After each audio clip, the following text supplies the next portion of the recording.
State-sponsored hacking. The future of warfare. What is state-sponsored hacking? State-sponsored hacking is a type of cyber warfare waged by a government. The government facilitates a group or an individual in a targeted hack of a certain system to either benefit the state or the greater public. Does this really affect us, though? At current, there has been a number of speculated state-sponsored hacks. Although proof is not conclusive to these hacks, the goal can be clearly linked to the goal of certain state governments. Of current, these hacks have had no impact on our lives. We may have read about them in the news, but it is doubtful that we will lose sleep worrying about these hacks.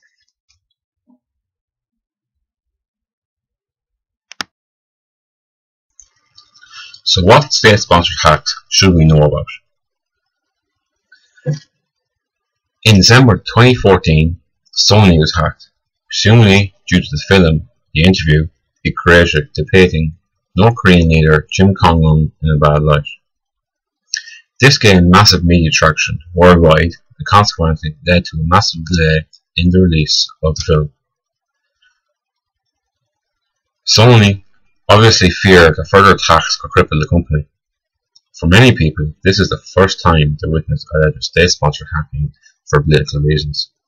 However, this is far from the first or most severe state-sponsored hacks. There have been many other alleged state-sponsored hacks over the past 10 years. In 2012, Iran was hit by a high-level malware attack known as Flame. It was stated to be the most sophisticated cyber weapon yet unleashed by Russian security firm Kaspersky. It had high-level functions including network monitoring, disk scanning, screen capturing, recording sound from inbuilt microphones, and infiltrating various Windows systems. This is an extreme invasion of privacy and potentially a violation of human rights.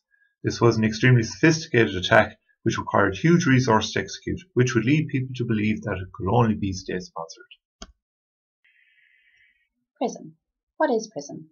PRISM is a data mining program used to monitor all information that passes through internet systems throughout the world. Edward Snowden's revelations about PRISM in 2013 brought to light the clandestine activities of organisations within the American and British governments, unknown to the common public. PRISM was used by the NSA and GCHQ to gather an alarming amount of information. This caused outrage by the public, but yet there was very little done about it. To an extent, this didn't shock the public enough to warrant any major repercussions, as a lot of people assumed these activities were taking place anyway. This is the first clear-cut example of state-sponsored hacking.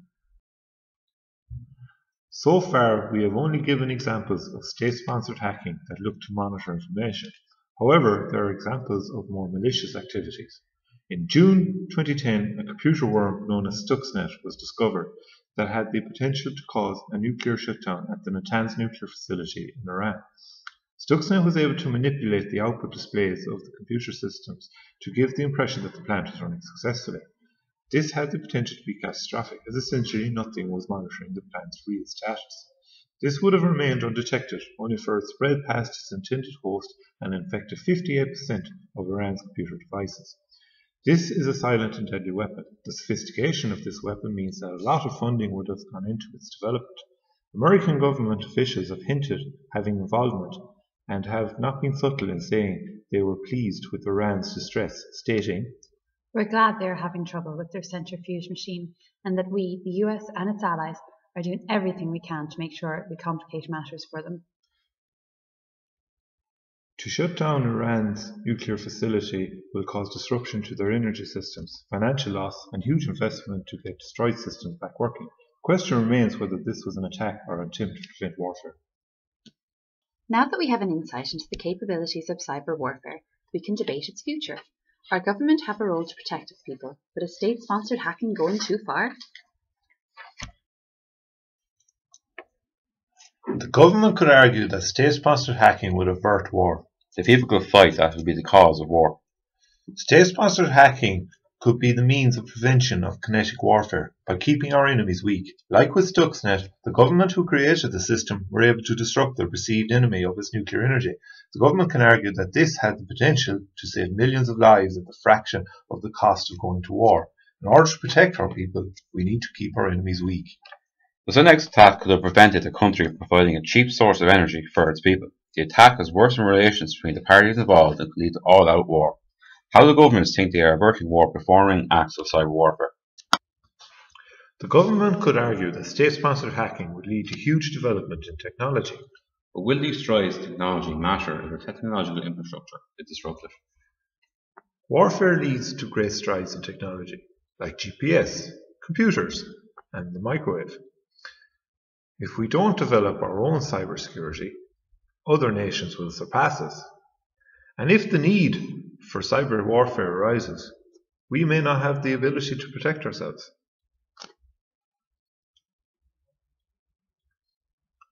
Will this become something like the space race between Russia and America, though? Will we begin to develop huge technologies that we can't tell their capabilities? Subnet was created to defuse a nuclear reactor, but did its creators really know how destructive it could become? And even now, the Iranian government are rumoured to be re-engineering the technology called Shamoon to strike back at their enemies. Can we really put a cap on the potential of technology out of fear for what it will become? We can't even begin to imagine what developments in technology will come from cyber warfare. The strongest argument the government hold is that if we don't advance our cyber capabilities, our enemies surely surpass us. But on the other hand, people could argue that if the government were to jump off a bridge, would we follow? By not advancing our cyber capabilities, are we becoming sitting ducks? Should we not be using technology to take anti-terrorism methods, like with PRISM? Even if we don't proceed with cyber warfare, it would be foolish for us to assume others won't. Cyberspace should be monitored for malicious content in order to protect the public. How much monitoring must be done before any suspicious activity is detected? And realistically, how many terrorists plan attacks without employing it? Is it more of an invasion of public's lives than a protective measure?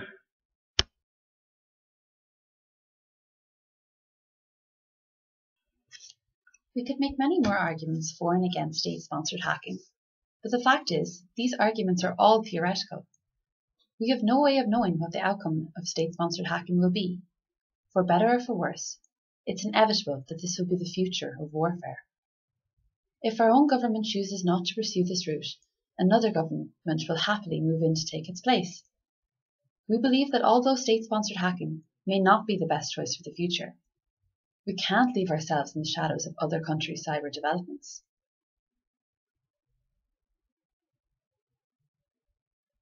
Although this war of bits and bytes may lead to bombs and bullets, it would be naive for the state to not develop their technologies when others so clearly are.